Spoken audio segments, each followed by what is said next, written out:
There is a space in my heart where I find the truth. I find me in you, a truth beyond what you may see now. But when we are one, we bring more good about. No matter who or what you call yourself or where you come from, yeah. There is a place in this world with open arms right now. Welcome to love, welcome to peace, welcome to our community. Be who you are, let your light shine.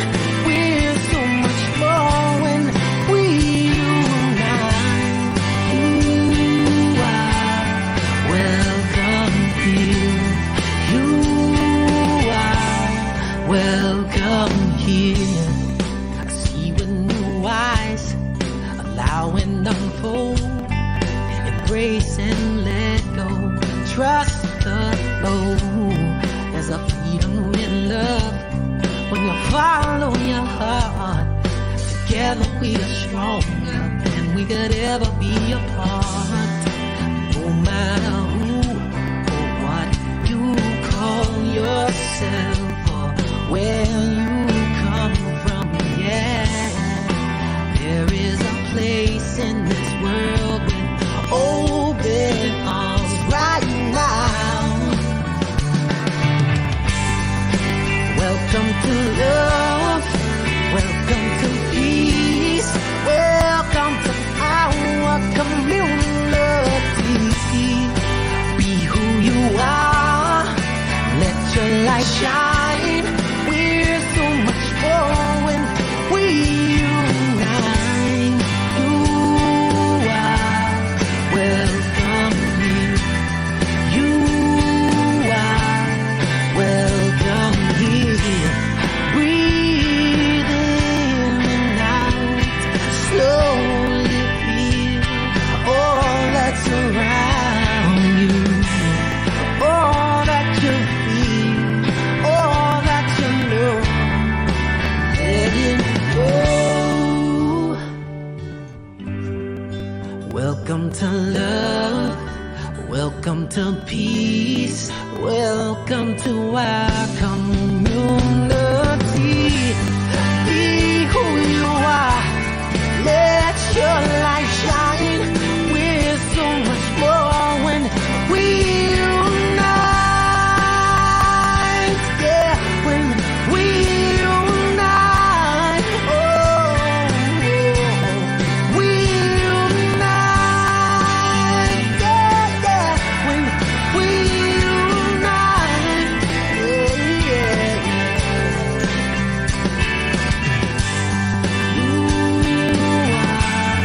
welcome here. Love is welcome here. Peace is welcome here. You are welcome here. Yes, indeed, you are welcome here. Life is welcoming you to your moment, to your space of transformation. It is so good to be here. That was Michael. I was going to say Michael Bernard Beckwith. I don't know what I'm thinking. I know what's happening because Facebook always like to get me to do some extra work. But I can't really say nobody got time for this because I do have time for this. This is my show. So Facebook doesn't do what it needs to do. I just got to do it, you know? So done. John Stringer, you are welcome here is the intro song, always reminding us of what is really going on, no matter what it looks like. You're always welcome to this place of transformation, this space of stillness, where you can remember and recognize who you really are. We are living in a new age, in a new time. and we have created this, and we are born for such a time as this. So you have no excuses. I don't want to hear what the hell is going on. Shut the hell up. You created this. I didn't create this. Oh, yeah, well, move out the way then. Good morning, good afternoon, good evening, good night, and good day to you. Wherever you are at this very moment in time, thank you, thank you, thank you for tuning in to yourself first and allowing yourself to listen to that inner guidance so you may be transformed. Because when you tune in, you listen, you will be transformed. I am Ade, your transformational beingness artist. Welcome to Being You, the journey back to self. Just checking what's going on YouTube over there. It's good to be back here. Season 2, episode 9. Today's Tuesday, June 30th, 2020. I'm excited about today's show. I am always excited about my show, really, but every show has that uniqueness. And I am riding the wave and the currency of this show. Okay, let's do that. Today's show, today's topic, today's theme is the millennial movement. There is a movement. Can you feel it? Can you sense it? I can. Are you embracing it? Are you judging it? Are you calling other people names? Or are you calling yourself out? You have a choice. I have some beautiful young people joining me today, so I'm not going to spend too much time doing anything else. Only the things that I need to do before I bring them on, which is make sure YouTube is fine, Facebook is fine. Let me see what's going on in the chat room. And then I'm actually going to bring them on one at a time. And I see. I was going to say Brian. Brian is down there, isn't he? I think he's down there. He's down there at the bottom. Brian's at the bottom. Oh boy. Okay. So India, what's going on with Facebook? I don't know. Facebook is on something. But I needed to get off whatever's on. Okay, let's do this because it's not showing up on my phone. And I want to make sure that it's down there. Okay, let's turn that down. Shh, stop talking. You're doing the show. You can't be talking while you're doing the show. It's rude. Okay? All right, great. I got him to shut up on the phone, but this one's got to keep talking. Let's jump in. You know, there's a lot going on in the world. And I've been so grateful to know great people, beautiful people, if you want to call them thought leaders, people who are able to see what is happening in this moment. And yes, hold a vision of tomorrow, because that's the invitation. We're in the process now where we're pushed by pain, or maybe we were pushed by pain, and some people are still being pushed by pain. The invitation now is to be pulled by a vision.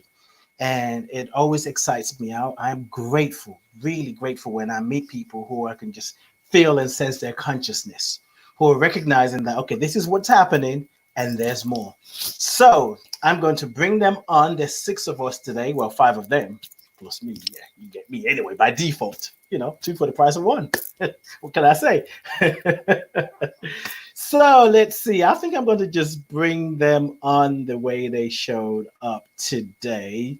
So we are going to bring on, first of all, the lovely one. Oh, I said her name. Well, I couldn't help it. Hey, lovely. Hey, how you doing? I am wonderful. Welcome. Thank you for being here. Thank you for saying yes. So let's do a quick intro, and I'll bring you in, kick you out, bring somebody else in, and kick them out, and then bring everybody back up. Is that okay? Does that work for you? Lovely? Is that lovely? Yeah. All right. So tell us your name. Lovely. Okay. As you beautifully mentioned.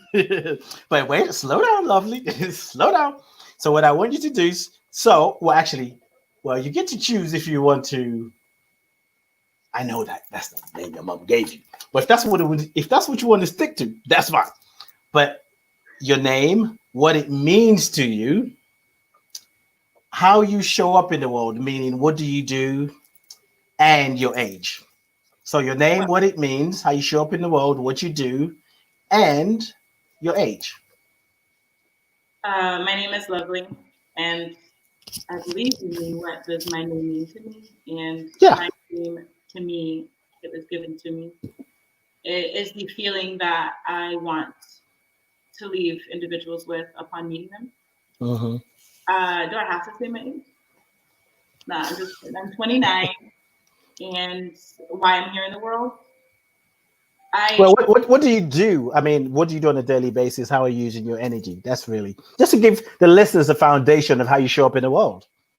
Definitely. I would honestly say that I'm a beacon in that I open myself to be available to people to lean on and to come to as a human diary without judgment and drawing from my own experiences. If I can't give them opinion because I don't have one, I'll be grateful to listen. But if I do have my own experience that they were going through, and I will give them options on how to work through it. So to make it simple, it's just to be of service every single day, whether it's helping someone move, whether it's babysitting their kid or they're walking their dog. It's doing what I can to be of service to anyone that's within my means. Got it.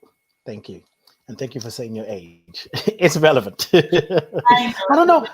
We want to celebrate our birthdays, but we don't want to say our age. Or we say when we're young, I'm 4.5. And then when you hit 90, I'm 90 and a quarter. But in between, we're like, I don't know. You have to know my age. You say what? When I'm about 35, I'm just going to start saying I'm 25 because I'm not aging. I have the Jada effect going on. So I'm just at 35, I'm 25. And well, 5 years later, okay, so here's my challenge to you. Just let that marinate. If you're not aging, does it matter how old you are? No, it doesn't. Right. Time and age is just a number attached just so we can give it a meaning. So until you're not allowed in the club saying you're too young, then it's not just a number. You're like, wait. Let me get my ID. I don't hear that phrase anymore. Ever in my life. Thank you, lovely. So I'm gonna put you back in the green room.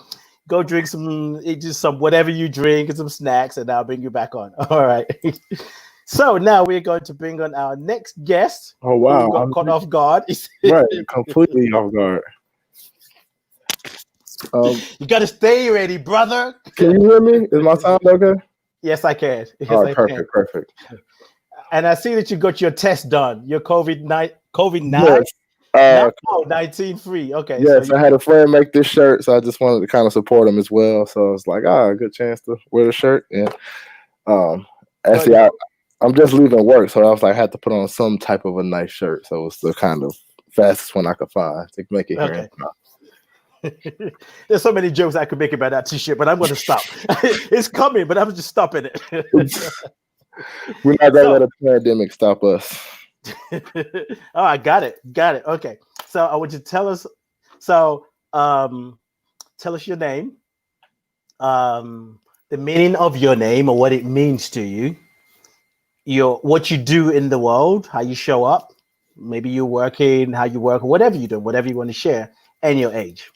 Okay. My name is Kane, as you guys can see at the bottom. To me, going through my life, because I've always really liked my name. It's like a different name, but it's kind of simple at the same time, so it stood out. But to me, just hearing the things that I've heard correlated with it, I think it's a name of, I don't want to say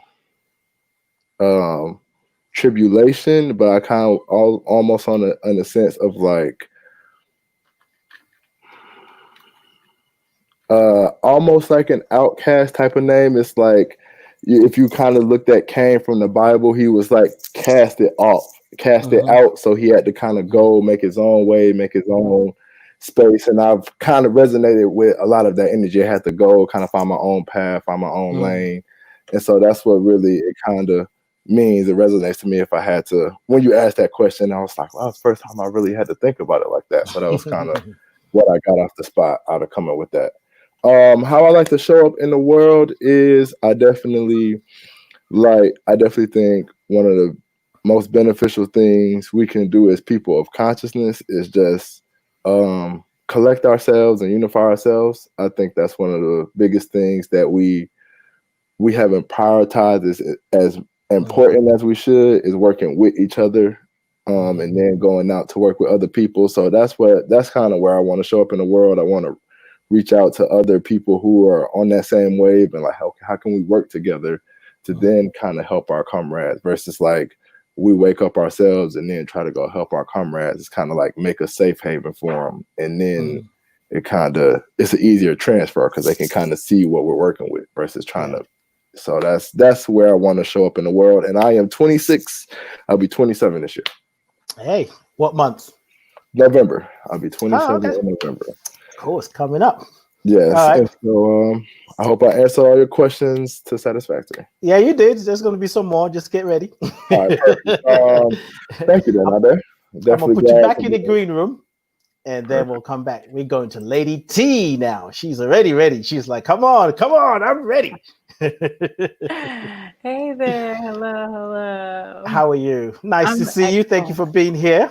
Absolutely. I'm glad to be here. So, question. You already know part of, well, you know, I think you can hear. I don't know if you can hear as well. Yeah. Can you hear? Yeah. So your name, what it means to you. What was my question again? Oh yeah. How you show up in the world and your age. My name, my age, how I show up in the world. Okay. Well, my name is Tempest. My family calls me Tempe. It is a family name. It's my great grandmother's name. My name means a lot to me. I have many different names, but both Tempest and Tempe, I feel, are very powerful names. And I think Tempest definitely fits because I am a bit like a storm, depending on how is that why we got that sort of blunt thing going on there? Oh yes, a little bit of yes. But yeah, so how do I show up in the world? In a lot of different roles. In general, I focus on conscious caretaking, both of self and others. So for me, that means helping people take care of themselves as an individual in a spiritual sense and beyond that, and then also their little people. So that has shown up through me working with children for a couple of decades now. I am 29. So people are like, so you've done this since you were 9 or 10, but truly I have consistently. You will see I was allowed to both everything from go to school early a year before most children to work many years before technically I was supposed to. Well, of course, with a name like Storm, you came here to change shift up. You're like, no, I'm setting my own rules. Absolutely. That's exactly it. So really supporting people through taking conscious care of themselves and the ones that they love and their community. So that's really the big piece now. It's helping us understand that you don't have to have children or want children to be responsible for the children that are already here. And that's something say that one more time. Please. Yes, you do not have to have children or even want children to be partially responsible for the children that are already here. So what does that mean? That means that there's actually a lot of room for those of us who, and I won't even say us because I'd love to have my own children one day, but for people who do not have children, we still are adults that are interacting with young people and helping write the story. So I just hope that I can help be the story alchemist and that we as adults can kind of alchemize our old stories so that we can help create a better one for the next gen. Age? You're not going to get away that easy. 29. Oh, you did? Yeah. Oh, yes, you did say that. Just at the hanging on, but not. I'm actually really excited about my 30s. I always have been. So it's going to be great. That's okay. I'll tell people I'm almost a millennial, so I'm just at the cusp. Mm-hmm. 3 years down the line, but I'm still at the cusp. So even if I'm 70. And what does it even mean to be a millennial right now? We're not even clear on fully what that is. So let's talk about that when you come back. That's a good question because we just had this title that everybody I don't know who even came up with it, but we'll talk about that when you come back. And what does that mean? Thank you to MP. That's what you have right there. So that's what I'm talking about. All right. Let's go to Byron. You ready? Byron doesn't look like he's ready. I'm gonna bring you on.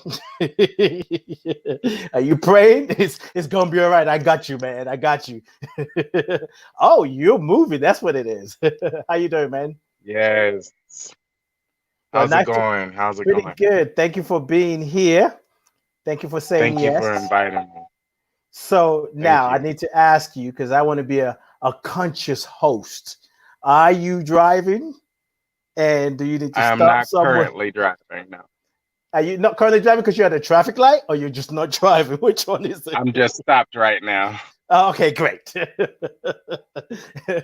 Okay, so now, just like everybody else, I've said your name. Tell us what your name is, what it means, what you do in the world, what work you're doing, how you're showing up, how you see the world, and your age.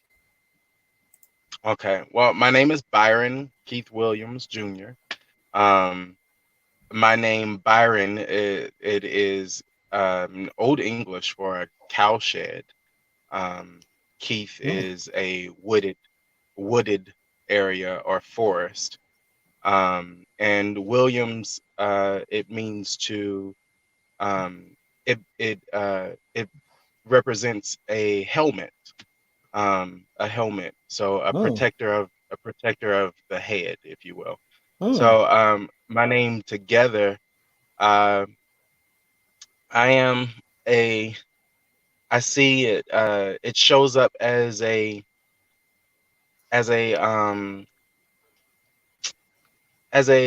sort of covering or sheltering for those who are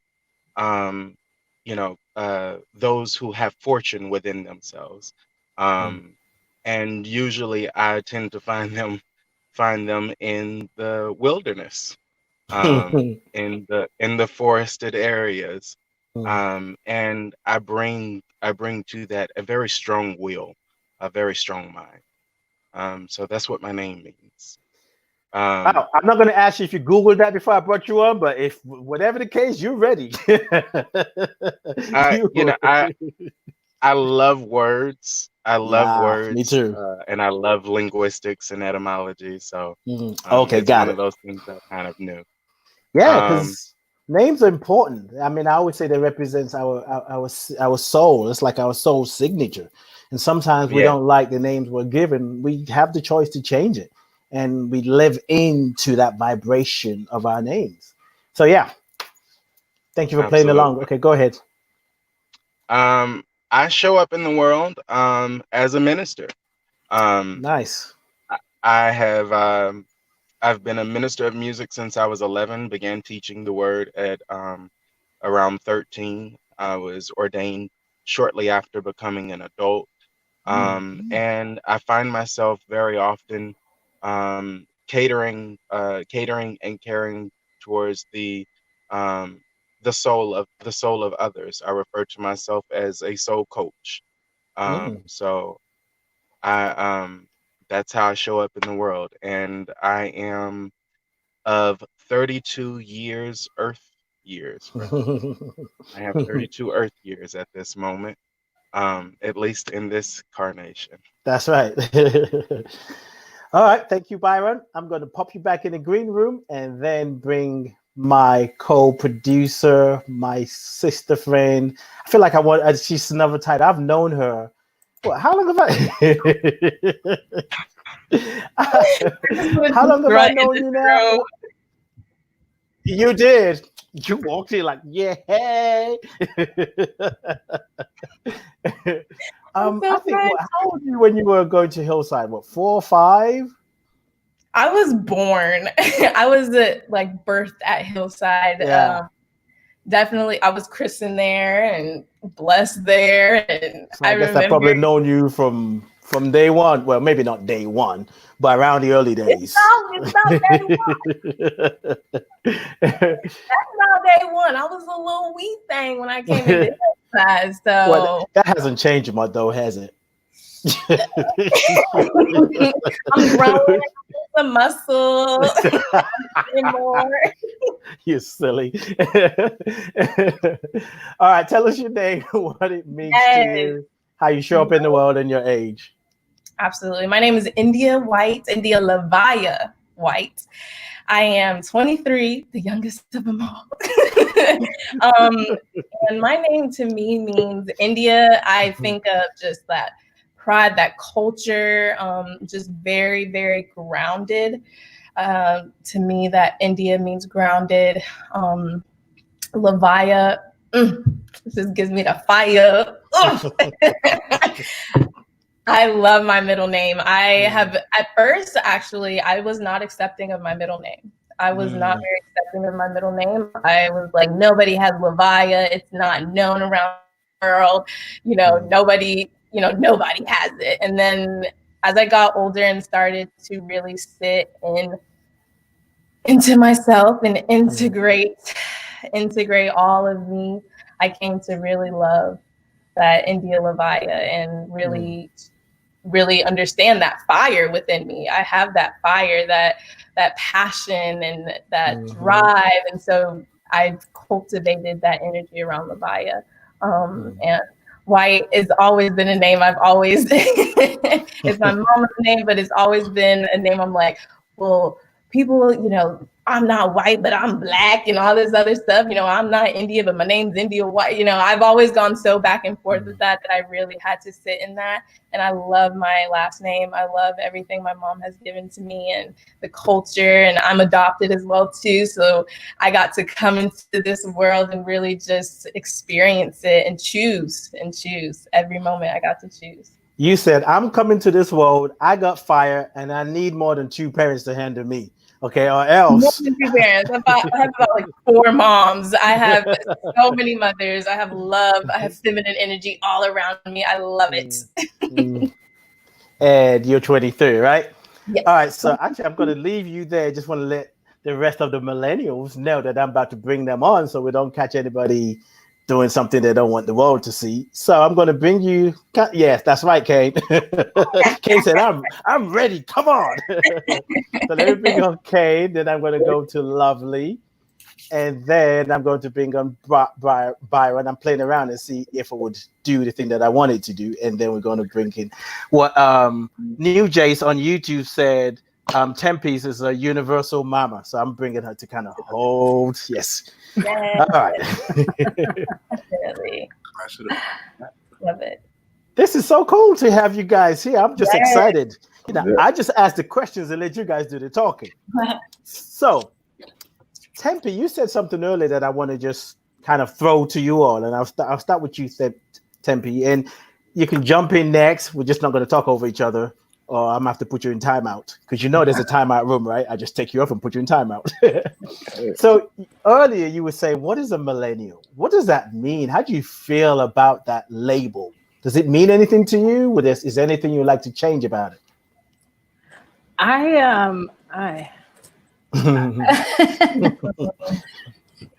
Words are funny, right? It really depends on the context and the understanding of meaning.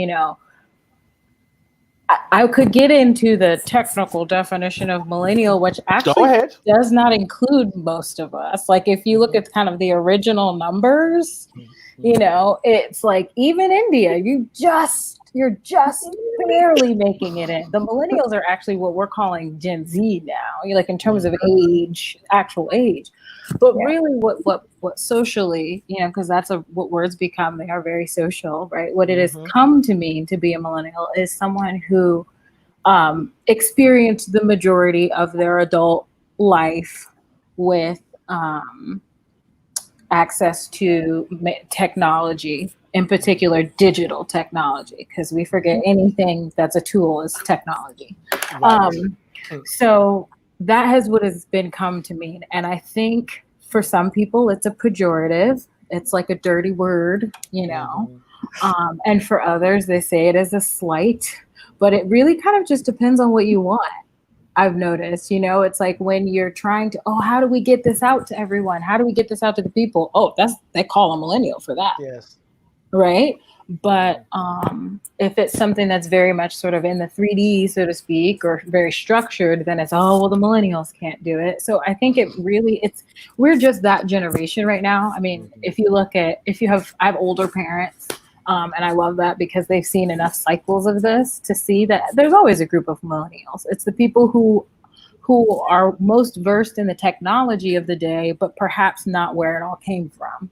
And then there's a generation that's more versed in where it came from, but maybe doesn't know how to use it. And we always have a discourse. Right. So I think we get to define it. We're in an age of the information age, which means that we're creating definitions for things that we did not perceive. They existed in some regard, but we didn't perceive them and we couldn't interpret them. So I think that's up to things like this.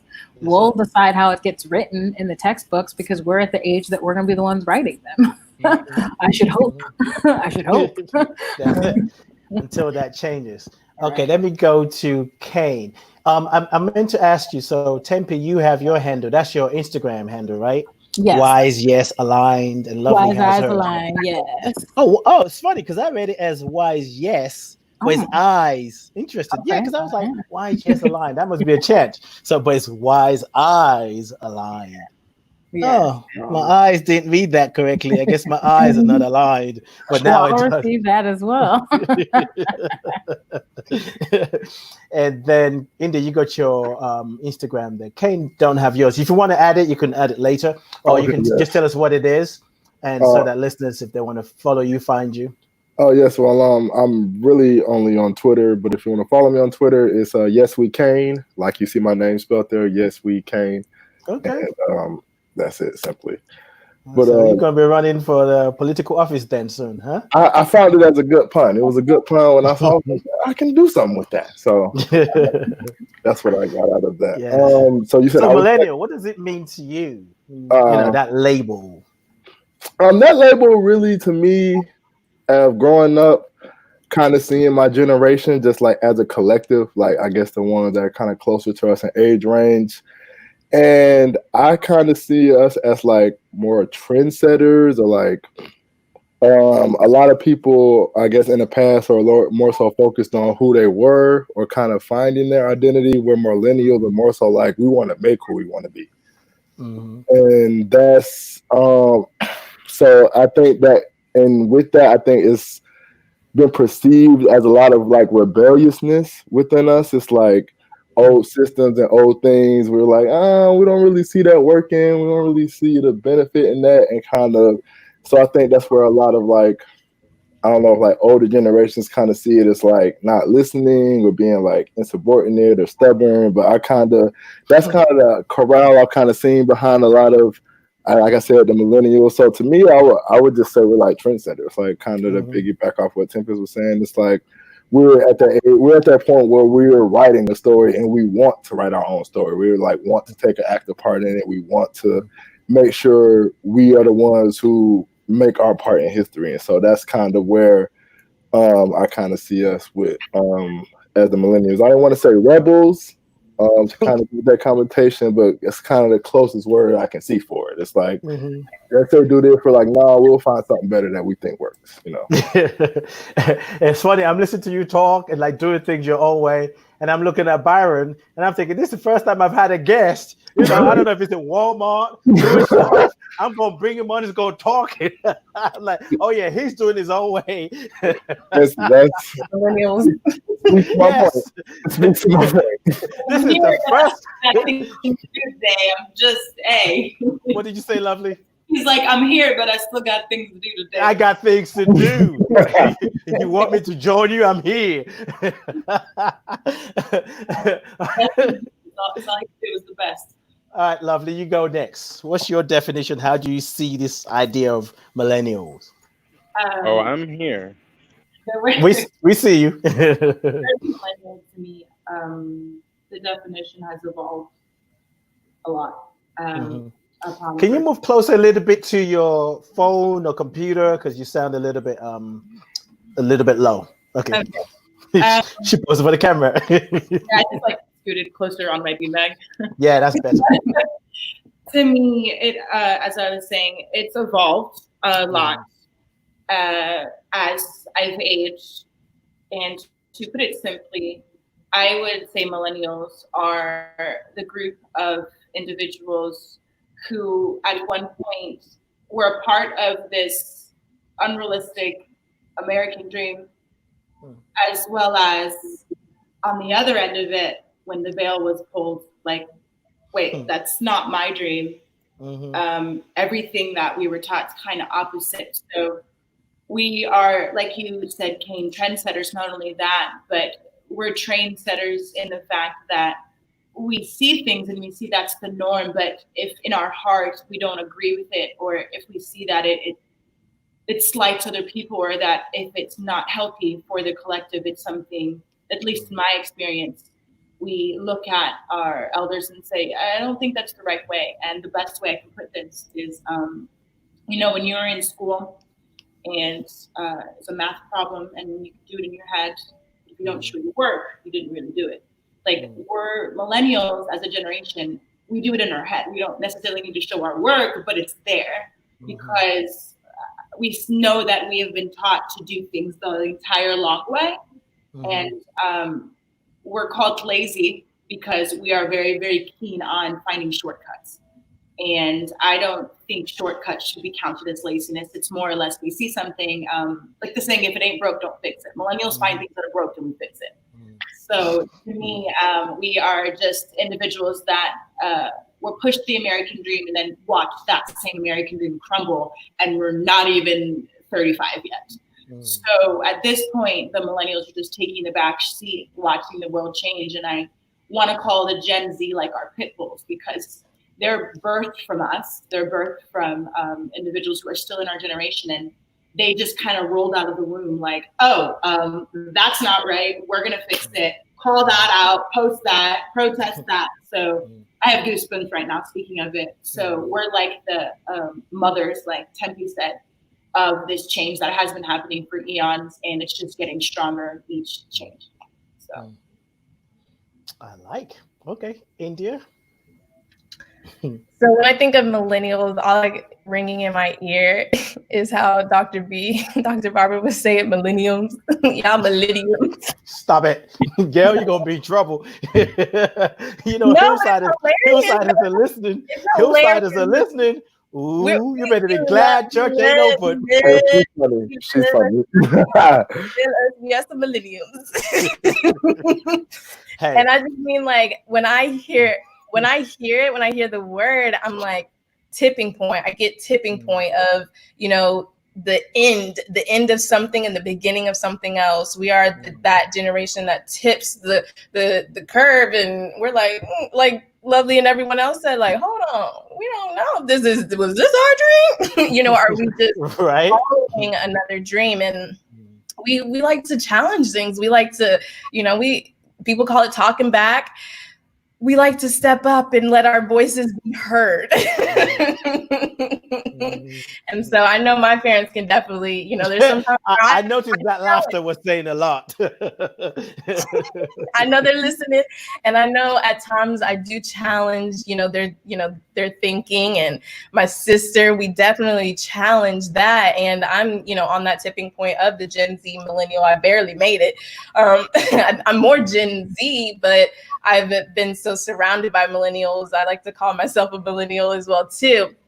And we just we're just a tipping point. We want change. We want to live our own lives on our own accord. We don't want to work 9 to 5, Monday through Friday. Maybe Monday, Wednesday, Friday schedule. And we're going to push for that. And we're going to say self-care.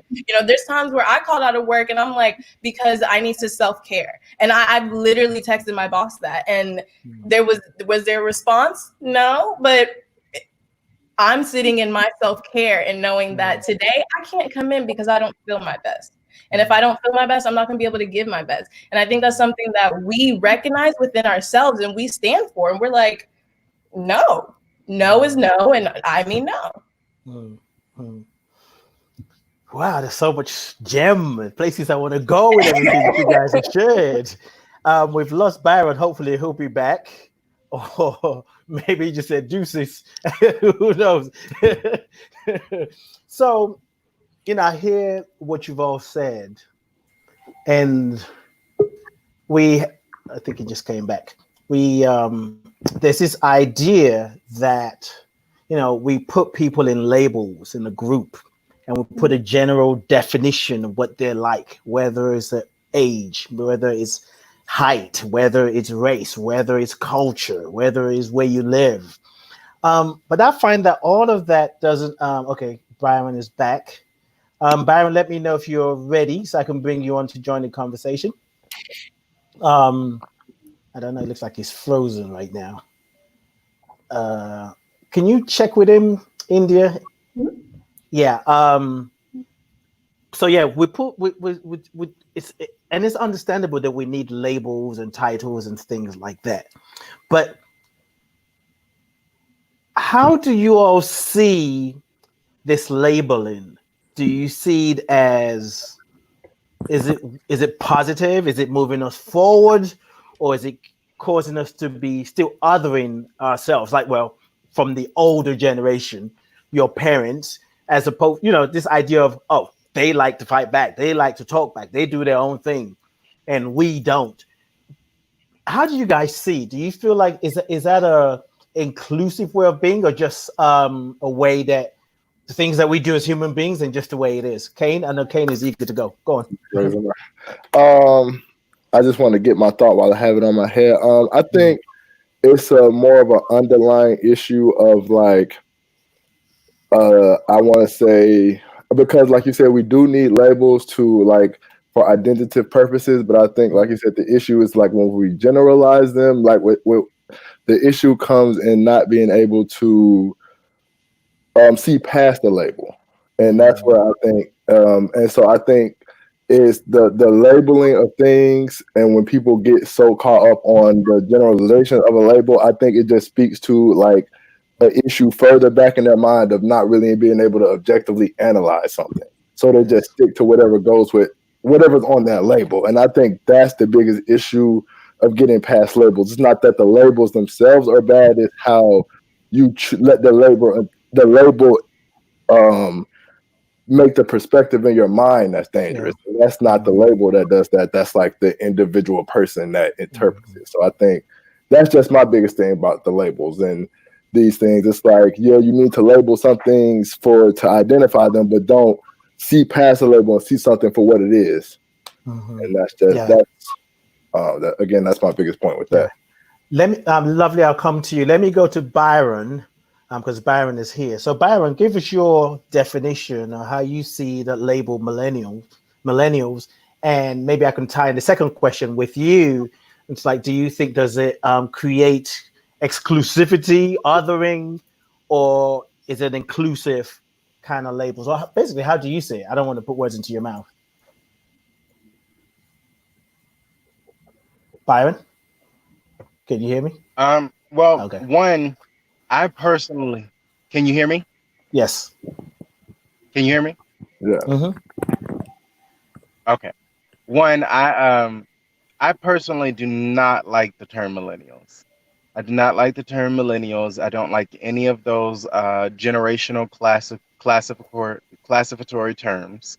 And the reason why I don't like them is because I think it's very the things that we deal with is very consequential of that thought process.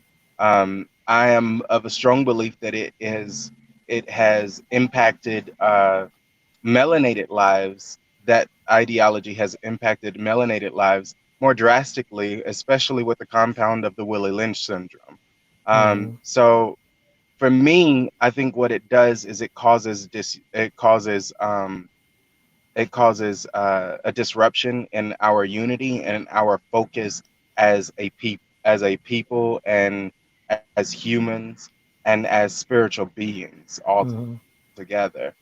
It causes for us to focus on outer things and physical things, which distracts us from our fuller purpose. Say more about how you think it affects melanated people, black people, or what I call brown. We're just because I'm not black. As I said, Kane is wearing black t-shirt. I don't do nothing like that. Some people may think I do, but I don't. But anyway, say more about how you feel like it's affecting melanated people. Byron. I think we got some delay. The melanated peoples are the dominant per se, if that's the word we're going to use, are the dominant in the world. And in this, from the illnesses of the westernized Eurocentric mindset, what it has done is it has caused for us to see ourselves as minorities, um, as and to divide ourselves up into sub minorities to keep us that, and it keeps us divided from the larger purpose or our larger collective desire to have liberty and to have it more abundantly,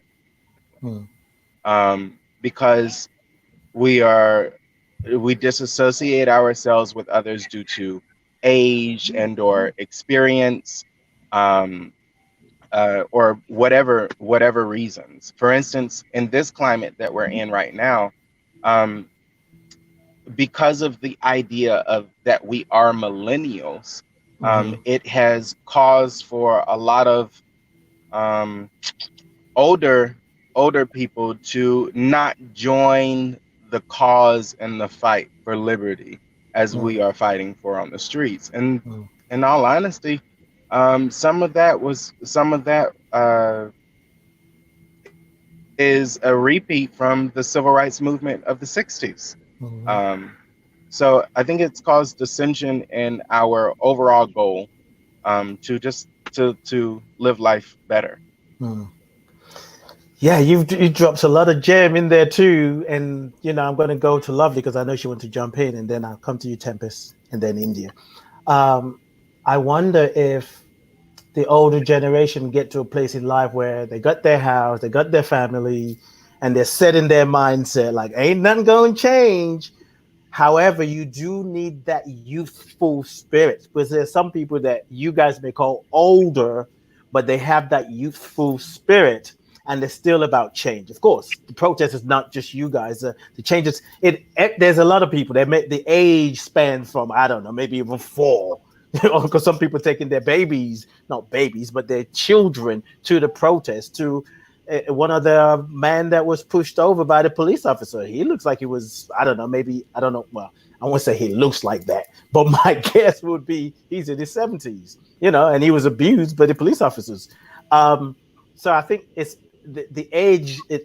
It's not just you guys doing it, but I think there's something to be said about that youthful energy, that passion, that not giving up.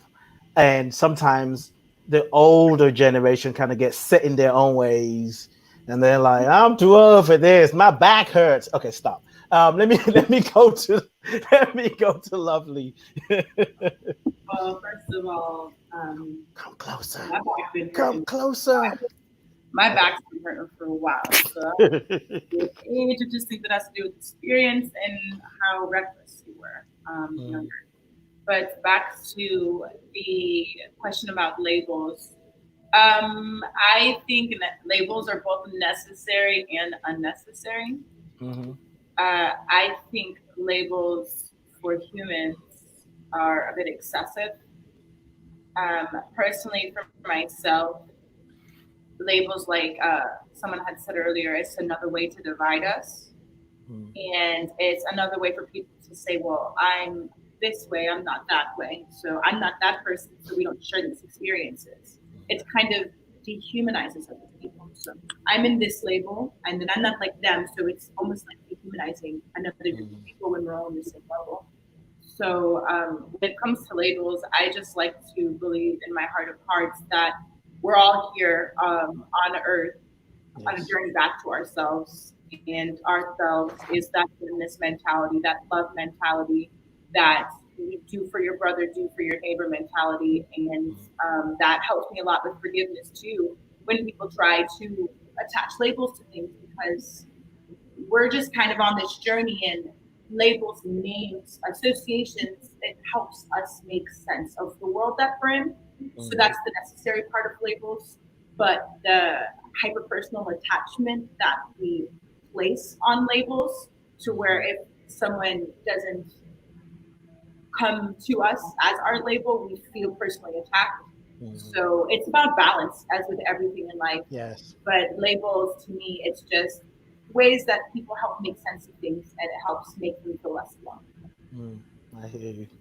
I love what Susie said in the in the chat room. Susie said, "I am young in spirit, even though my back does hurt." I've been hurting since I was 21. After I had my son, because I carried him low and I was small. So, Tempe, you ready, or you want me to go to India?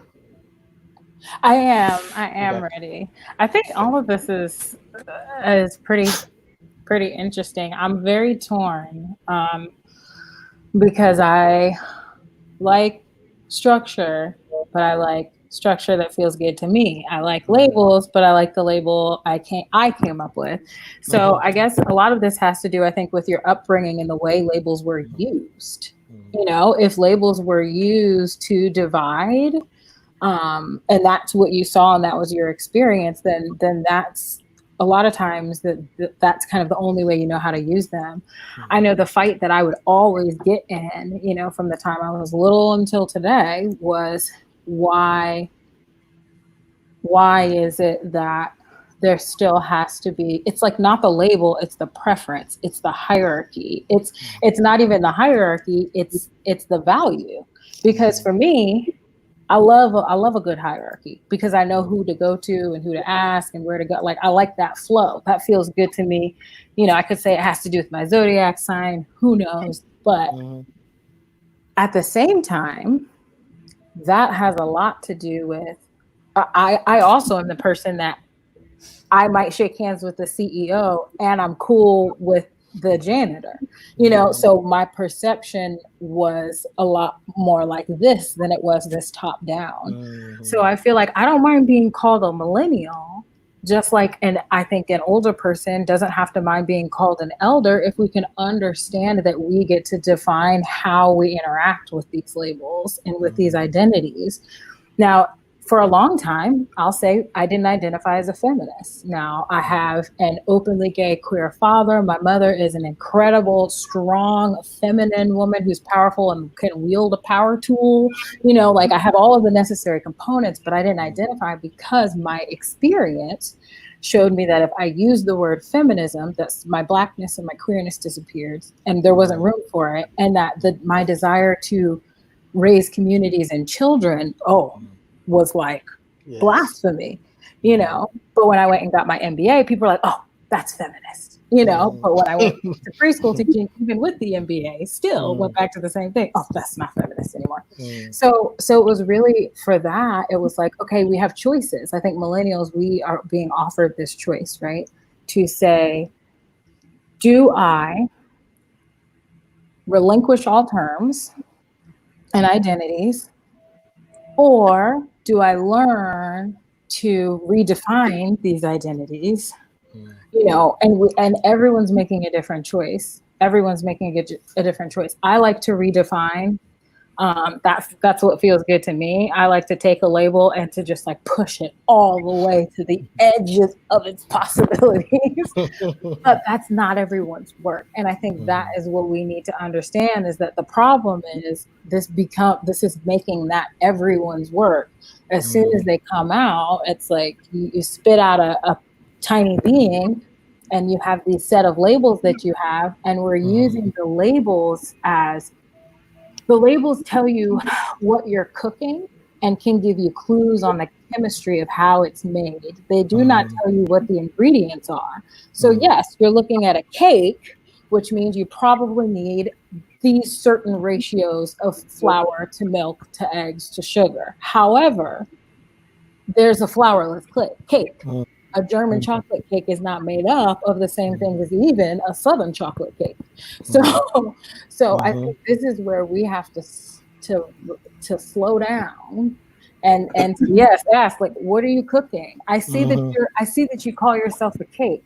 What does cake mean where you're from? Right. Because what I call a biscuit here in Georgia is not what a biscuit is going to be called if I hop across the water. Oh, in UK, right? You say biscuits, a whole different conversation. Right. If we switch locations and both That's order right. a biscuit and gravy, we're going to get something very different. You're gonna get looks, biscuit and gravy. And we still want the label because I need a way to talk to you about it. But it's important that we're willing to, I say, slow down. If we are willing to slow down, it wouldn't even matter if we all had labels, because we'd be willing to say, oh, here's how I see you. How do you see yourself? And then how do you wish to be addressed? That's what I was taught. Growing up in Berkeley, we never said Mr. and Mrs. growing up, but I was taught to ask, excuse me, ma'am, how would you like to be addressed? Which, so for me, asking people their pronoun didn't feel weird because I grew up asking people, what would you like to be called? Who are you to you? I know who your parents thought you were, but who are you to you now that you've decided, you know? Right.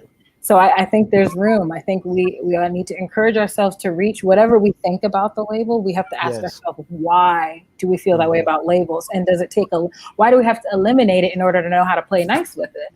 Exactly. That's my question. Exactly. Why do we have to get rid of it to know how to use the tool properly? I challenge us to learn how to use the tool. You know? There's so many things in that, because then the other thing is like, that goes for all labels, but then as a society, there's a construct, there's an agreement. Some labels are negative, some negative, some labels are positive. So we have to keep finding our ways. But none are permanent. That's the big thing. None are permanent. And they are living, breathing entities that grow with us. So they give you a chance. Really, they don't say who you are. They kind of say where you are in your length of your journey. Yeah. India. So what was the question? I know, that's right. It's like I'm producing back here, posting comments. And, I'm trying to stay focused, figure out where Byron is. Do I need to go call him? You know, and you like, India, can you tell me what the question is? Hello. Millennials, this whole podcast, like if you guys want to know the definition, all of this. Yes, I actually almost think, what was the question?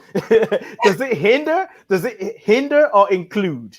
That's a shorter way to say the question, the label, the term, millennials. I won't say millennium. I think it helps us, one, approaching the older adults, the older generation. It helps them bring that youthfulness and helps them connect back to that youthfulness. I feel as though like my parents have even, embraced the millennial, energy, that energy of, okay, things can be different. I can choose. I can say no. I can, I think it's helped a lot of integration. I feel as though it's integrated more than separated because the individuals do understand, and older individuals do understand, we are the generation coming up that is going to change the world. The direction of the world is in our hands right now. And I think it's become more of an acceptance thing of, okay, so how can we better understand? We don't want to divide anymore, but how can we better understand you? And I've come into contact, all day, and my spiritual mentor, Sunshine, she has definitely, she embraces the millennial community.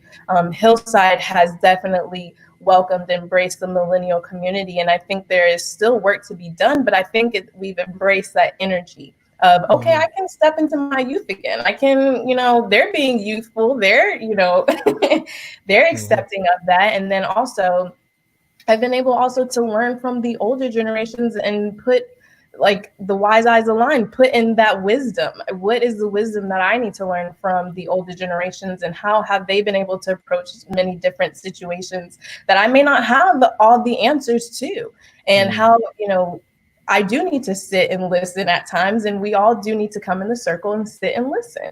And I think it's really become a thing of bringing everyone together, because you never lose your youth. You may forget about it. You may, get caught up in the adult world that you don't visit that. You don't sit down and take the time to just color in a little coloring book. We like, or paint or do those youthful things. And we think, oh, only children can do those things. Right. And we've broken that barrier and said, you know, I know Lovely paints. She'll be on Instagram painting away. I'm gonna play my game. Y'all crazy. The pain or painting that struggle and, you know, under how to transmute that energy. I think we've really been able to bring more individuals into the circle and say, let me show you how we transmute this energy. Let me show you how we either dance or move or paint or express ourselves to show you that you can also express yourselves as well. Yes, I love that. It's brought us, I feel as though it's brought us more together than separate. And I like how Tempe said, to challenge that push. We can stretch. We can make it stretch however big we want. We can stretch it.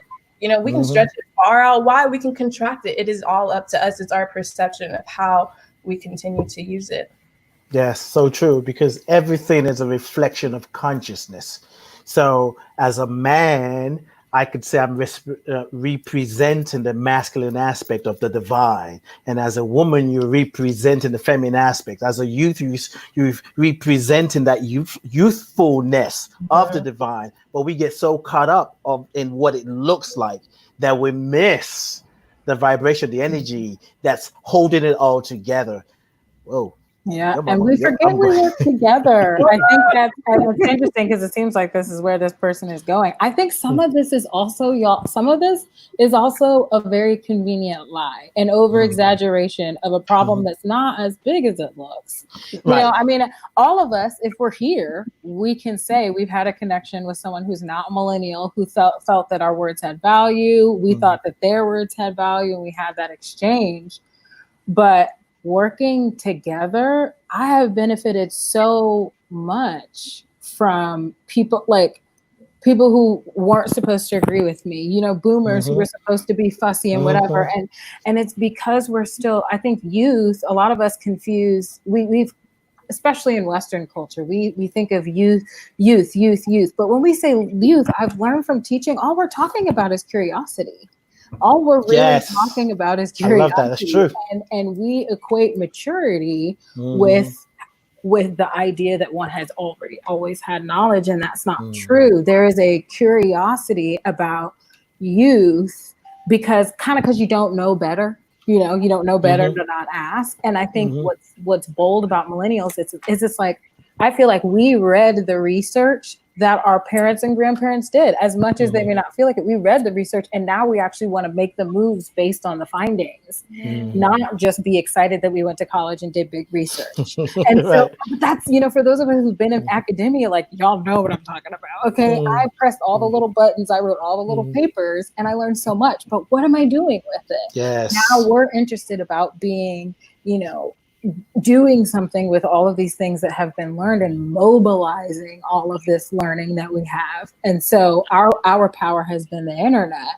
So what I love about India is she really puts her energy, you know, where her mouth is, you know, when she's like, nope, I make these connections. Literally, I know in 2 days, there'll be another thing she's doing, connecting with someone. Because we know how to mobilize ourselves easily. I mean, this is literally a mobile phone.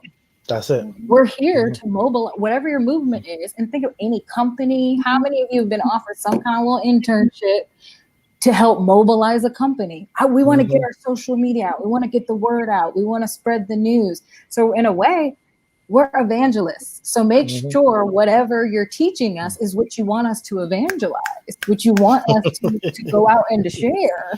And I think what's being found out is some people, my parents are very happy. They're like, we put the right stuff in your head and you're evangelizing that. But some people are finding out that they were the wrong consciousness was put out. And so what they're getting back and what's being preached back is a lot of hurt. And that's, I can say that about a lot of my peers are coming from a place of exclusively hurt. And we have to address that instead of kind of the label and go that we used to. Assembly line, no, we read the labels now. Now we read them. And we find out, what does that mean? I can't pronounce that. That's like the new convention. You know? That's it. I love we talk about programming, because it's almost like we all have this expensive, creative, powerful operating system, but along the way, there were some programs that dropped on the program that corrupted it. They became virus. You've been told you're black, you're white, you're too tall, you're too short, or whatever the case may be. You're not smart enough. You never went to school. You're a teen mother. All those kind of corrupted programming caused the system to be infected with virus. So it's like there's something that I'm getting from what you're saying here which is something I'm very passionate about, is because I hear people, how old am I? 52. People in my age, I hear people say, oh, the millennials, they're so wise. They come here knowing. They come here just know who they are. And I think that's, okay, let me say what I'm about to say in a nice way. I think that's incorrect. Because my belief, what I know to be true is you all are here showing up as you're showing up because those of us who came before you has cleared the path. We are doing our work, just as you're clearing the path for those who are going to come after you. So the work we do, we're doing for the next generations and even the future generation, because healing happens like this. It's a circle. It takes care of the past and the present because it's beyond time and space. And I think what you're saying is like, some people did the research and now you're reading it. You're really getting to, okay, what does that mean? Yeah, you type all of that and say, this is what's in here, but what does that really mean? And then maybe the next generation won't have to read things that they can't pronounce. They just have things they can pronounce on the label that we could just look at it. Maybe it'd be color coded with, oh, no, that's gluten-free. How'd you know? The color. Oh yeah, I knew that. But it's like, we got to see the interconnection. Now I'm going to throw the question out and to you guys. Oops, let's do that. Yeah, I'm going to throw that question out to you guys and whoever wants to jump in first. And because we may have to do part 2 of this because I have so many other questions I want to ask you. What are your thoughts about the current state of affairs in the world? I know in America, I often say there's a lot of changes happening globally, and America seems to be on stage. And the theme is white supremacy, injustice. But the ripple effect, or what is happening, is affecting all of us, just showing up differently. So I'm going to throw it out, and whoever wants to go first, I won't call names unless you want me to. What Lovely said, I'm ready to go. What are your point of view? How do you see the world? How do you explain what is going on right now? To make it simple, I would say what's going on right now is what's, as Tempe mentioned earlier, it's been repeated. It's what's always been going on. The only difference is the ability to learn about it is almost instantaneous. So what do you mean? What do you mean by that? Years ago, before the digital era. Can you move closer to your phone again? Okay, there you go. Right. Yeah, years ago, before the digital era, you hear things when you hear them. Newspaper or when that media is given to you. But since the internet became such a mainstream tool in our everyday lives, we don't have to wait to hear about things. We can go out of our way to do the research and to find the things. So with what's going on now, because we are no longer blinded, because the veil has been lifted by ourselves, because we go out to find the knowledge, we see things that have been repetitive. And we realize there is a small group of them and there's a large group of us. And we make them. Without us, they are not there. So if we want something done, we have to literally get up, put on our boots and do it ourselves. So us being out and mobilizing, as Tempe even said earlier, and us having the ability to talk amongst each other using this medium at a mass rate and very quickly to say, hey, we all agree that this is not happening, right? We all agree that this is not how things are supposed to be, right? Okay, well, let's change it. So with that being said, I think the state of affairs is necessary. The violence, of course, is unnecessary, but the disclosure is very necessary because we're seeing on a mass level that this isn't something new. It's something that has been taking place and has kind of shaped the way we are as a society, and that's not serving us because it's killing everything around us, including ourselves. Okay, what's going next? Your definition, your expression. Tell us about how you see this current state of affairs that's going on in the world, in America, and in the world, really? Oh man, there's so which of the many things. I think I'm excited. I use that word because it's got all the same chemicals as anxiety, joyful and excitement and anxiety have mostly the same chemicals, right? Yes. I think we're at a place right now. I think Lovely, you did a lovely job of really summarizing. You know,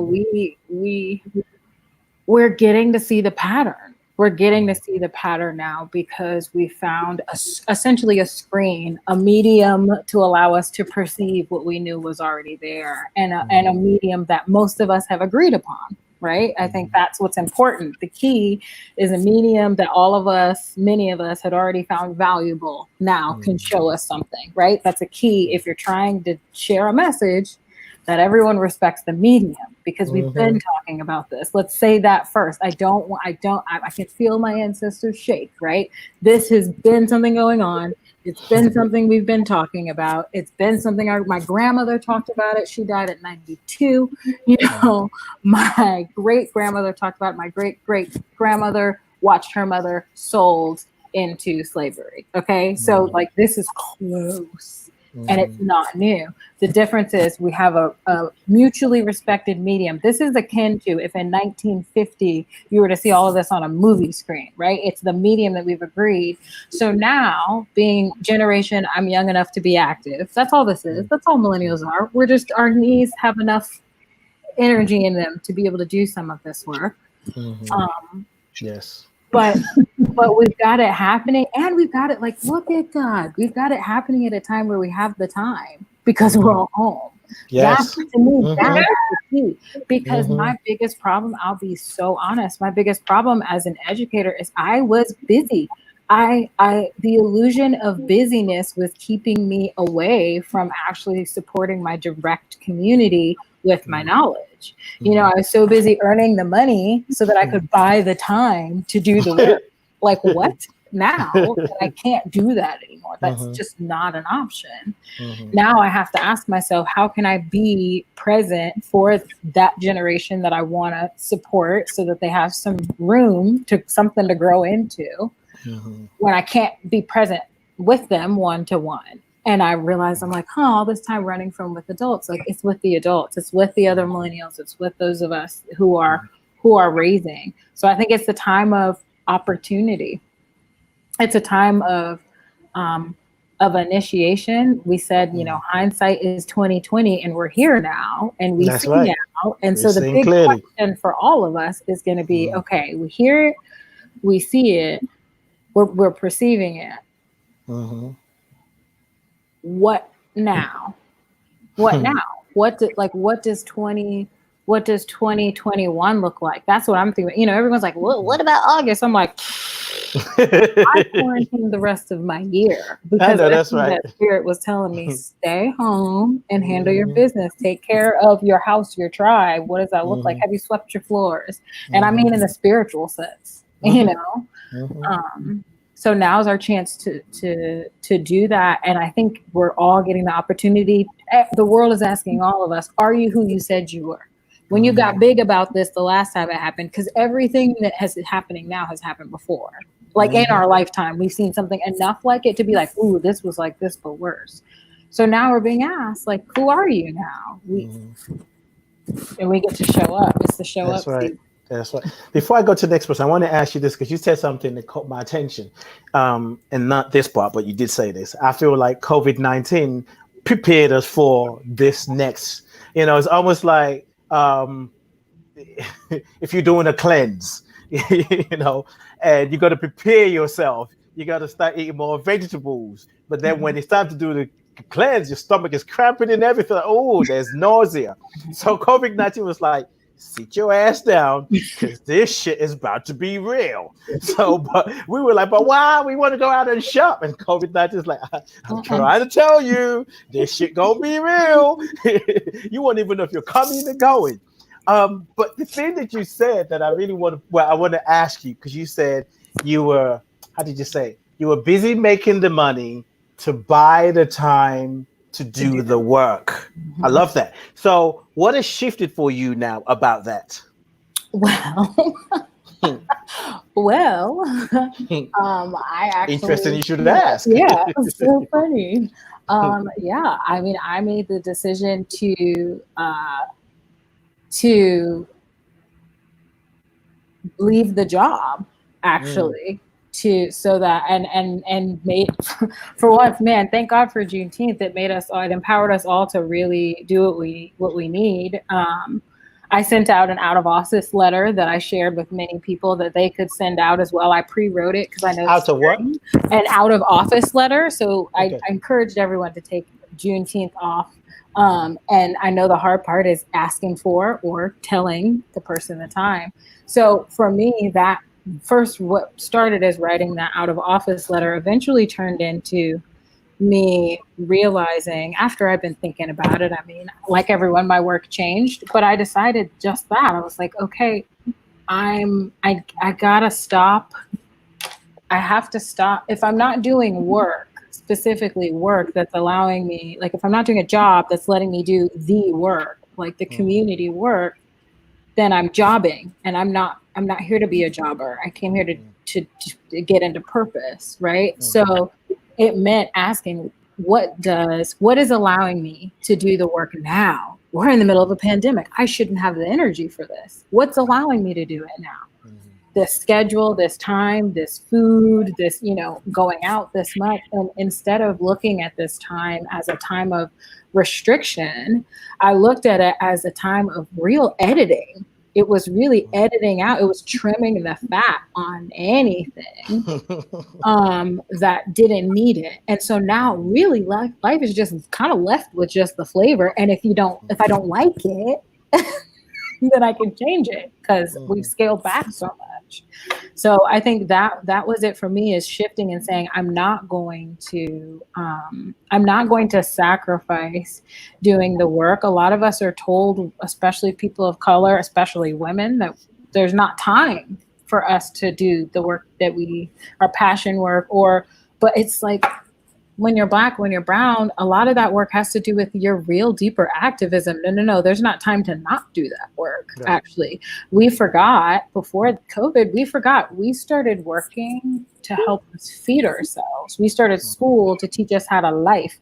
We did not start lifing to teach us how to school, and lifing to teach us how to work. And so now everything else is now becoming, I put culture and people at the center of my life instead of commerce and productivity. And that was challenging. I can't even type fast enough to be tweeting all the gems you're dropping, man. We just have to come through this and transcribe. Like, okay, hey, you tweet that. Lovely, you tweet that one. Culture and culture and community. And it said it's a commerce. Okay, good. Yeah. Go ahead. Yeah, I mean, that's commerce. That's my biggest thing. When I realized, I'm like, I used to love the city. Why don't I like the city anymore? Because the city was built not for people, but for commerce. And now that I don't want to spend my money, I want to plant my money so that it grows something. I'm not interested in commerce. Don't spend your money, plant your money. Plant your money. Okay. Yeah, I can't keep up.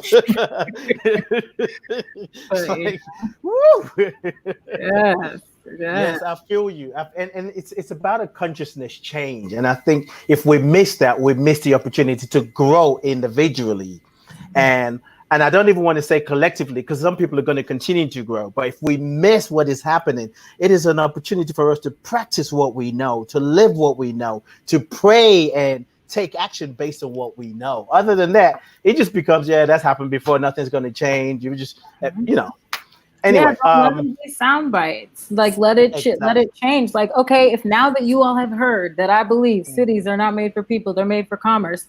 Some architect out there, make a city for people. Because I do like shopping, but I really like being under trees and buildings. So it's not saying that cities are only for that. This only is to stretch the boundaries of the identity. Because right now, if what it means doesn't feel good, let's give it a new meaning. Let's give it a new meaning. Kane, India, who wants to go next? What are your perspective about the I'm state gonna let India of affairs? go. Okay. And you're I'll gonna let put India go the and I'll go you're next. gonna put the I see rap how on it. Okay, go ahead. I would say for me, just the state of, at first, everything that was going on, it was very traumatizing. It was very, very traumatizing. Um, you know, the pandemic one was traumatizing in itself. I've never in my life, I don't know if anybody else had a huge pause like that, a huge pause. And then, with the murder of George Floyd, that was huge trauma as well too. That was trauma for myself. And I know you said in one podcast all day about mourning, and that was the word. That was the word. It literally, I was like, wow, I am really mourning. And it threw me back to it threw me back to processing the death of my own brother 2 years ago. And, just understanding our men on a deeper level, what our men go through. I didn't know, as a, African-American woman who grew up in an all women household. I do have my brothers. However, it wasn't, there's a different connection. It gave you a world view, right? Yes, it Seeing gave the me outside of your own community, right? the outside of my own community, and also the inside of our community, and the healing that we need to do, and the healing I needed to do within myself, and the healing of reaching out to my brothers, assisting you on this, reaching out to Kane, reaching out to Byron. Like, I didn't truly understand how it felt to, be actually, no, I had one experience. I had my whole head shaved off, and I was driving at night, and there was a white male. I had to make a U-turn, and this white male looked at me with his dog, and I didn't have any hair. I looked like a guy, and he just gave me the meanest look. And I was like, and you can feel that energy. And I'm like, wow. And it took me back to that of, this is how some men walk through the world, and others don't have to go through this. Sometimes I don't have to go through that. And it really brought me down to my knees and really understanding my own people. And it brought me back to community. Like Tempest said, I was working to bring in the money, to free up the time, to buy the time, whatever you want to say, to do the work. When now I was sat in to do the work. There's no other choice but to do the work. And I think this is my, platform to do the work.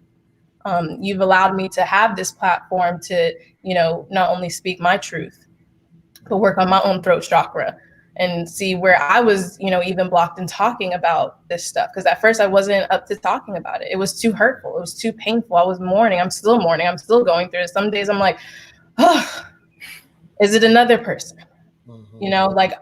Some days I'm like, oof, I pray for all my people because I don't want to see anybody.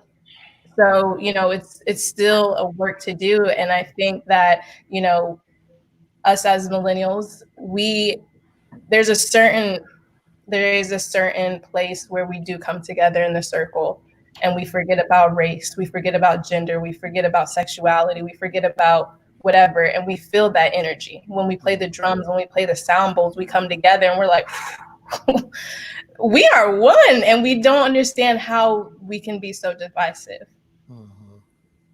So I think this work and this stage and where we are, it's very important.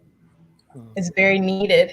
And I want to continue to bring circles together, bring, this circle of Tempest, the circle of Lovely and her people. And I've been able to meet some of them and be blessed by many of them. Yeah. Kane? Yes. Definitely what I think going on is it's a lot of turning events on a lot of different levels, like personally for people. It goes back even as a whole society in the world, like it's even, you ever know like the karmic lesson of humanity, like how humanity as a whole has to learn this whole lesson. I kind of feel like that's a kind of a focal point of where we're at right now, kind of a focal point in seeing part of that lesson. So that's affecting a lot of people culturally. But it goes back to that old idiom. All of our parents used to say that you can only hide the truth for so long. And it's been a lot of suppression of truth. It's been a lot of distorting of reality. And it only, like I said, it can only go on for so long. And we're coming to the end of that phase now. So this is why, for a lot of people who may not have that perception to see behind the veil at the moment, it's looking a lot so more crazier for others. And then people are still processing it. Some people are learning how to look behind the veil as it's happening. So like India was saying, like this is, because I've even said that before, like this is, we living in history right now, like a historic moment across the world that, you know, society will come back and write about. 2020 was the year of just so many things and so much transformation that just happened. And so I really think that what's happening in the world is that even I know we all remember that whole 2012 end of the world type whole thing. You mean 2000 when they were talking about the world's coming to an end? Yes, 2000, that was people trying to move to different countries in Africa because the computer's going to stop working and all that. Yes, I remember.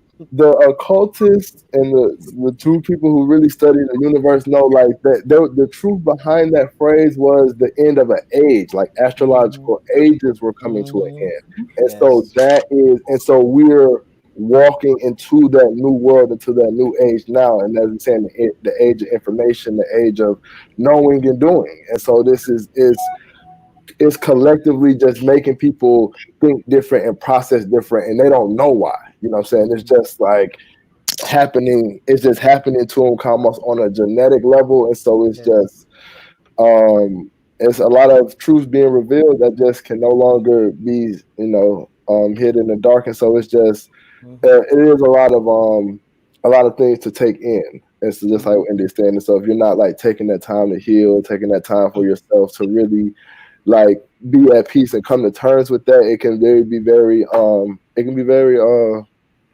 could be overwhelming. Yeah, very overwhelming is the perfect word I want to say. And so I think that's really a sense of what we're seeing. We're just, and then in the same sense, the people who are trying to suppress that are doing their hardest to keep the lid on it. And so it's a double thing going on. You have the water trying to steam out the pot while you're still trying to hold the pot on the lid at the same time. It's just, and it's spitting out of the air. You're like, ouch, spit it all over me. But you either take the top off or just let it do what it needs to do. And that's where I feel like where we're at, where we're like, look, now we're taking this top off. We should have took this top off a long time ago. And, so we see this as a golden opportunity to do that. And so I think this is where a lot of that energy is coming, because we don't want to not capitalize on it. Yes. Okay, we're getting close to releasing the show. So I want to do something. I want to read some of the things in the comments. And what I want us to leave with right now is to have you think about what you would share with humanity, with people who are older than you, people who are the same age as you, those younger than you. What word would you leave them with? Not yet, but let me just read this. But I just want you to think about it. I'm going to come to you, Lovely, first. India, happy to tell you that Dr. Barbara is listening. I love you. No, when I was saying. So, Dr. Barbara said, God continues to bless the millennials as they march for change that affects us all. I wish I could join you. That was she posts something. I don't know what's going on with this Facebook, so it's not really showing up. I actually wasn't meaning to come here, but I stumbled upon it. And Daya, who is in DC, said, "Love this!" ! And Wesley, who is also a Hillsider, he said, "Brilliant panel." And there was a question in the chat room. Susie wanted to know where you guys are from. Susie, everybody lives in Atlanta, right? Lovely, Byron, Kane, India, everybody's from Atlanta. Yep. If you're not in Atlanta, you don't count. I'm just saying. Well, that kind of rules me out, doesn't it? Well, I'm kind of in Atlanta. You hear your spirits here. Yes. Exactly. Okay, good. So if you're not in Atlanta, you don't count. You have your mark. You have your star on the Atlanta Walk of Fame. That's why I roll with you, girl. You just know to make me feel good. So the question we got to release the conversation with, and we definitely I want to do a part 2 if you guys are able to make it. We'll work out the date.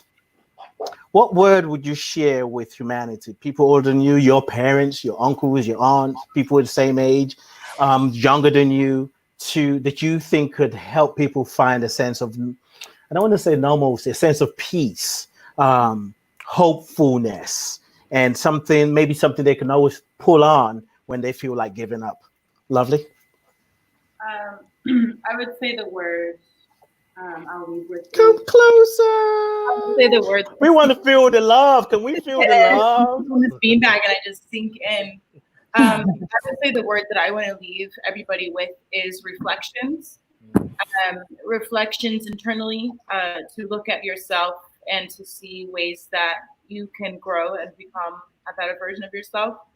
And reflections as a whole, in that we all reflect each other. All to the core of us really are here to do things for love and to be loved and to receive and give love. So if you see individuals as reflections of yourself, both good and bad, that helps you have more compassion for that individual, regardless and if you know them personally. Thank you, lovely. No, I cannot do it. So. Okay. I would say for all, I'm like, well, for young and old and all between, just during this time, know that, and I say this frequently, but a threat observed is a threat reduced. So if a threat acknowledged is a threat reduced. So there's so much happening, and you may be getting a lot of alerts, but they don't have to be alarms, So knowing that, it's just like we talk about with physical pain in the body. Once you felt the pain and you're aware, oh, something is wrong is there, you can actually breathe yourself out of the pain, because the pain has done its job of letting you know, tend to that area. And so as you are getting all this information, an alert is not an alarm. Just because you get an alert on your phone about it, just because you get pinged about it, whatever, you get an alert, it's not an alarm. It doesn't mean something's on fire. And guess what? Nowadays it might mean something's on fire, but that's normal. So allow yourself to pause. What I've been telling myself, I'm focusing on being more mindful. With all these screens, it's easy to do 100 things at once. So I tell myself it is safe to do this one thing at a time. One thing right here, right now. When I'm on the phone with someone and I want to text, it is safe to talk to this person on the phone right here, right now. There's enough time for you to do one thing at a time. So slow down. This revolution's not going to just end because you took a day off. Don't worry. Yes. Don't worry. But give yourself permission to slow down and to process everything you're taking in. It's not just about blindly taking it all in. You got to chew on it, and then you got to swallow it, and then you got to let it go. That's it. That's the whole process of digestion. That's it. That's what I'm going to say. That's the whole process of digestion. Exactly. Don't keep shoveling your consciousness full of stuff. Make sure you chew it, you swallow it, and then you let it go. So that's my word for all. No emotional constipation. Okay. That's so true. Thank you, Judith. Judith said, great sharing here. Thanks for the program. Deborah Smith said, one thing at a time. One thing at a time. Let's just all say together. One thing at a time. And it is safe, right? That's a root chakra. It is safe. If you are worried about getting the next thing, that's a fear thing. It is root chakra, security. We're safe enough to do one thing at a time, and to do that one thing expertly. And then you go to the next one. That was meditation yesterday. She does midday meditations, Monday meditations. And that was the focus, doing one thing at a time. And yesterday I saw myself, I'm like, okay, it is safe for me to do one thing at a time. And I said, yes, Tempest, you have me coming back into the moment a couple of times because I was getting pulled everywhere. And I'm like, okay, if I'm going to cook, I need to just cook. So thank you for that. I would say my one word would be consistency. Consistently showing up for yourself, whether that's in meditation, whether that's holding space, whether you're holding space for someone else, consistently showing up. I've been showing up here for I think 9 weeks now. Wow, really? Wow. Yeah. So every week I've been able to consistently show up, or even I just started something else, a 21-day, 21-minute running challenge for myself. It was my day 5 today. There was a couple of days that I took off, but I was consistent. It doesn't mean you have to be every single day at it, because not every day are you going to feel like you need to go at it. Some days I have to do yoga to stretch out. And so I'm still doing my 21 days of running. However, I'm just being consistent. And my consistency, I think Tempest had mentioned this, stretching the boundaries out. If the flavor doesn't taste good, you can change it. You can change it. We've constricted it, we've come back to ourselves so much. You can change the flavor so easily now. Yes. And some days I don't feel like it. But I consistently show up for my run. And this morning I walked with my mom and I was like, Mom, I'm going to go run. After we walked, I was like, I'm going to go do my 21 minutes of running and I'm going to come back. And I was able to show up for myself. So I just say consistently show up, and, show up to the circle, show up to the meetings for yourself, show up for someone else. How can you show up? I know, lovely Tempe has definitely showed up for me in ways that it was a couple of weeks ago that like my car broke down and I had to get my car fixed. It was $900. This Tempest, not even a day, brought together $365 for me to get my car fixed. That's showing up consistently. She got her tribe together to donate. I woke up to money in my bank account. That's showing up. That's love. That's consistency. So I would just say continue to show up consistently. Even if you don't feel like it, we're not asking you to be the best. We're just asking you to show up. Ooh.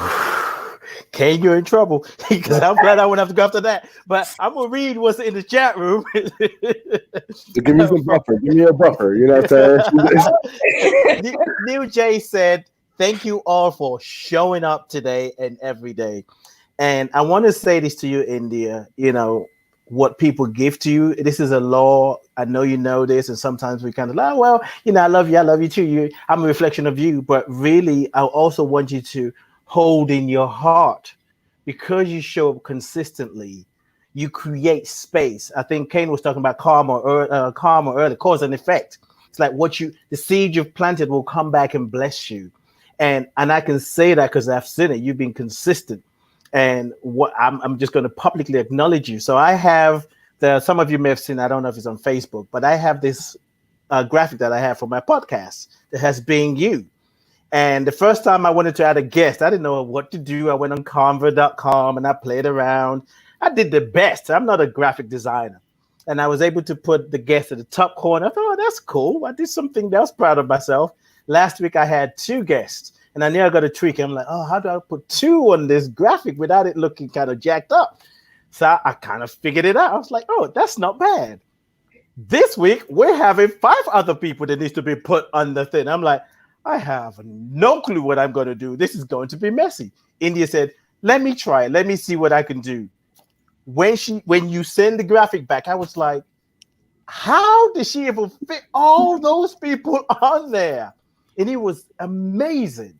And for me, because I sometimes could be a control freak and like to have things, but one of the things was to let go, because when you offered to show up to support, it's like I'm learning as well, and I'm learning to let some things go. Because when you talked about it in description, I'm like, yeah, go ahead and do it. I'll edit it and just see how it works. But there's something when we show up and we're consistent. We're not just doing it for ourselves. We're adding to the life of somebody else, and that's a gift. So I'm just acknowledging you publicly. Thank you for your creativity, for your consistency, and for your heart. For your heart. Okay, Kane, over to you. Perfect. Yes. What I want to leave everybody with is I'm always thinking on, like, I guess, the grand scheme of things, seeing behind, like seeing the intent of something. It's not what you did, is why you did it. It's my biggest thing. And so it's the biggest thing I want to leave with one is that there are a lesson in all things, from the most minute thing you do, from the way you walk, the way you look at things. There's a lesson that you can learn about, most importantly, yourself. That's where the ultimate. So there's a lesson to learn about yourself in all things. And to kind of speak to my first point, to see the principle of something and not the attribute, to see like what makes this thing, not versus how it shows up. Because when you see how something is made, you'll see how it'll show up in its different forms. So it's just that's just what I want to leave with people, just to see behind what, see the intent and not the attribute. That's right. What's your deepest intent? Ah, wow, what a great show. I feel like we just kind of scratched the surface. I've really, really enjoyed my time with you. I feel my heart chakra just expanding because of the conversations and the words that you're spoken. I hear the words that you're speaking coming from a deep place. And it's not even about, whatever they say, the future is bright, because no, it's just, we're all in this together.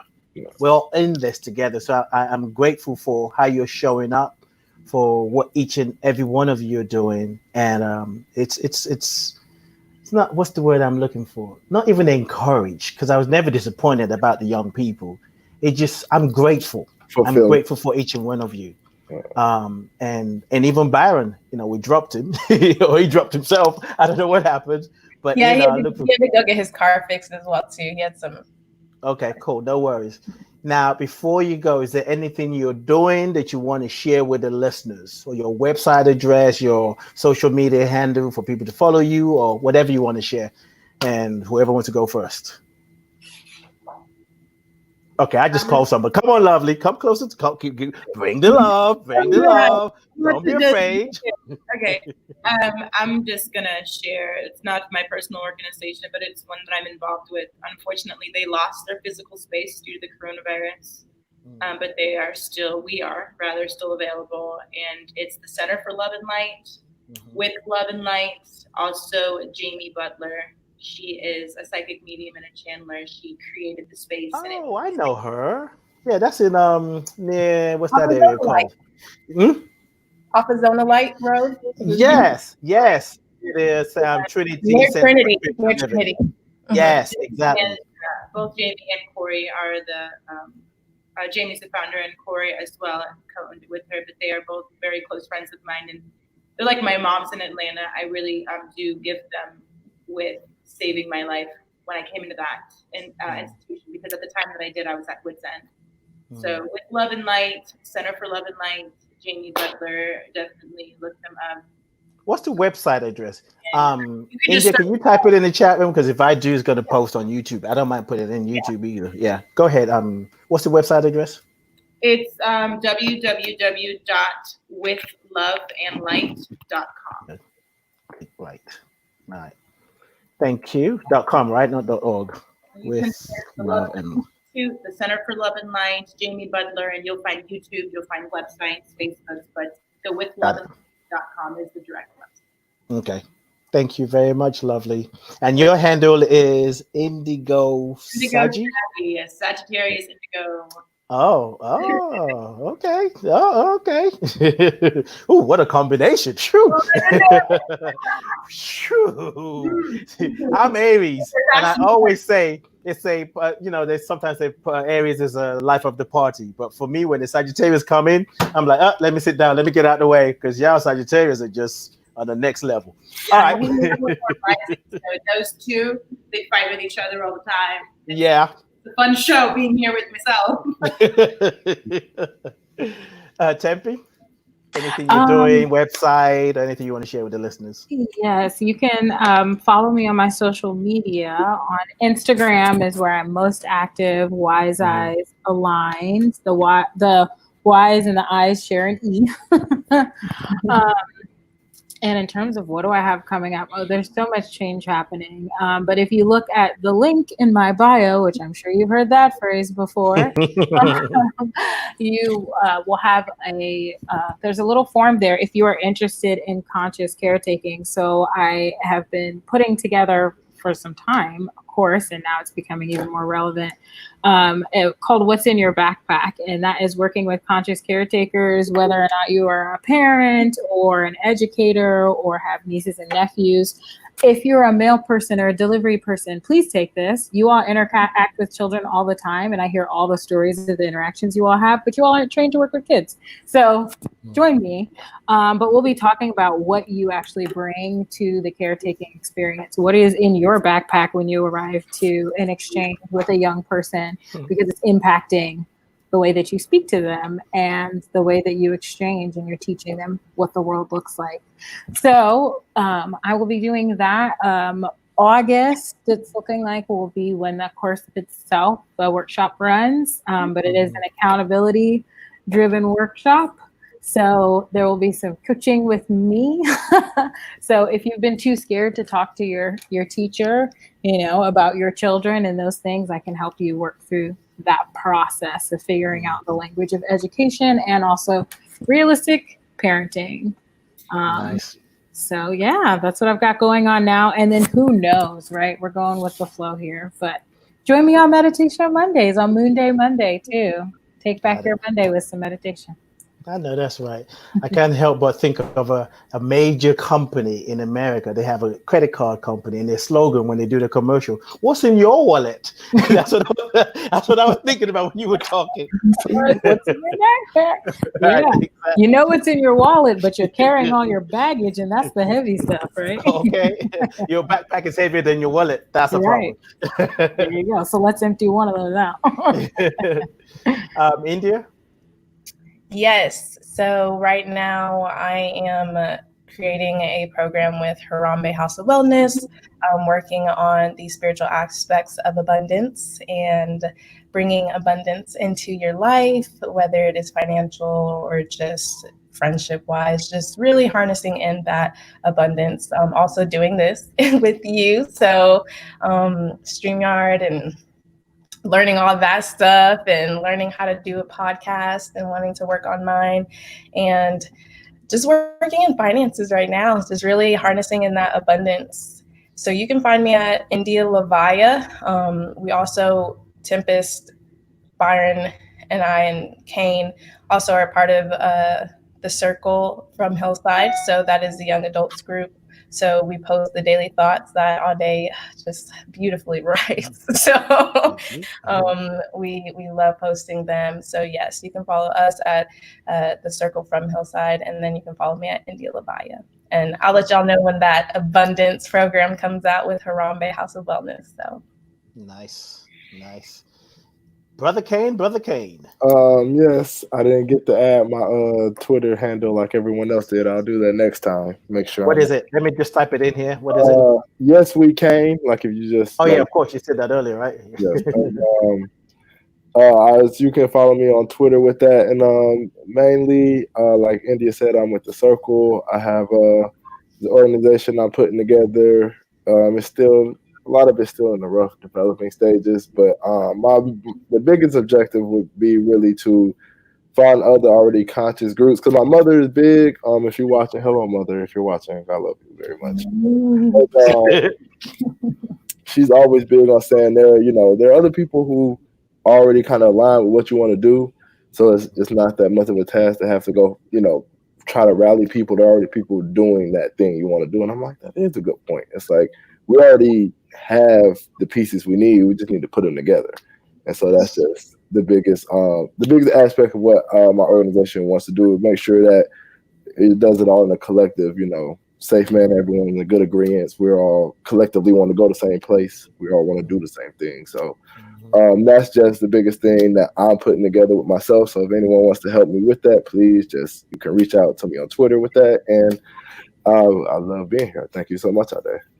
You're very welcome. You're very welcome. India, what's the Twitter IG handle? The circle is called, what is it? The circle at Hillside? The circle from Hillside, is it? Tempest? You can put my ID on there too. I feel like. Yes. Right. I think I'm gonna send it in. I think it's the circle from Hillside or at Hillside. I'm not sure. I don't want to send anybody. Okay, let me do it now. The circle from Hillside. Okay. Lovely. Your IG handle is what? Indigo Saji. Oh yeah, of course. I knew that. I was just trying to see if you're awake. Clearly I'm projecting, right? Indigo Saji. All right. On IG, there you go. Thank you very much. It's really been a joy, and I look forward to our next conversation. And I'm just proud of you guys. I'm proud of you, of all you're doing, and I'm grateful to be able to experience your consciousness. So keep doing what you're doing. Well, thank you so much, y'all. Thank you. All. Much love and light. Yes, indeed. Yes, indeed. This is great. Yes, it is. I love it. I love doing this. Ooh, life is good. It's getting better. I don't need to add anything to this conversation because it's all been said. And follow them on Instagram, even if you're an old person. Yeah, I said it. If you're old, I don't do all that social media. Catch up. Just set up I actually know somebody. Who doesn't do social media. But I ain't calling nobody out because you might cut me off. Oh, I love you. I bless you. I appreciate you. And I thank God for you. Just remember that we are all a part of this thing called life. Everyone, everything is an expression of consciousness. So you can release the judgment, the criticism. And if you can't release it, just remember every criticism is a confession. So when you're criticizing, when you're judging, you're letting us know about who you are. If you're loving and embracing and accepting, you're letting us know who you are. But it's not either or. It's part of the human experience. Sometimes we judge and we realize while we're judging, and it brings us back into alignment. And sometimes we're loving and we're like, well, I really don't I don't really love that. I was only doing it because everybody else was doing it. But really the most important thing is that we learn to live from what is true for us. Live from our own integrity. Live from our own soul. It is important. This is showtime. So you just got to show up. This is not the time to say, I don't know what's going on. Make it up. Make it up if you have to. And once again, I love you. I bless you. I appreciate you. And I thank God for you. Peace and blessings. I'll be back next week, same time, 1 p.m. Eastern and 6 p.m. UK time with Rev D. And then the week after that, I won't tell you who it is, but I'm excited. I just confirmed that yesterday. I'm just grateful. Anyway, I love you people. Be well, be true to yourself, and let life continue to flow through you with ease and grace. And welcome yourself back to yourself. Peace and blessings.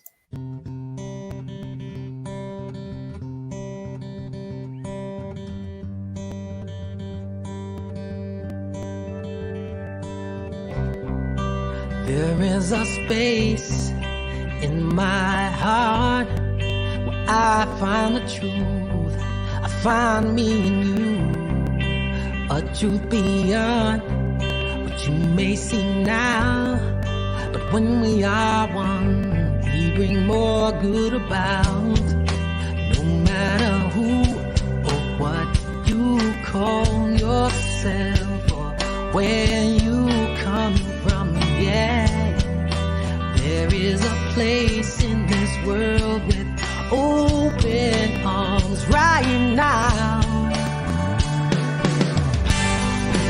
Welcome to love. Welcome to peace. Welcome to our community.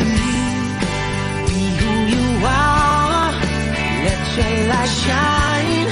We're so much more when we unite. You are welcome here. You are welcome here. I see with new eyes, allow and unfold, embrace and let go, trust the flow. There's a freedom in love when you follow your heart. Together we are stronger than we could ever be apart.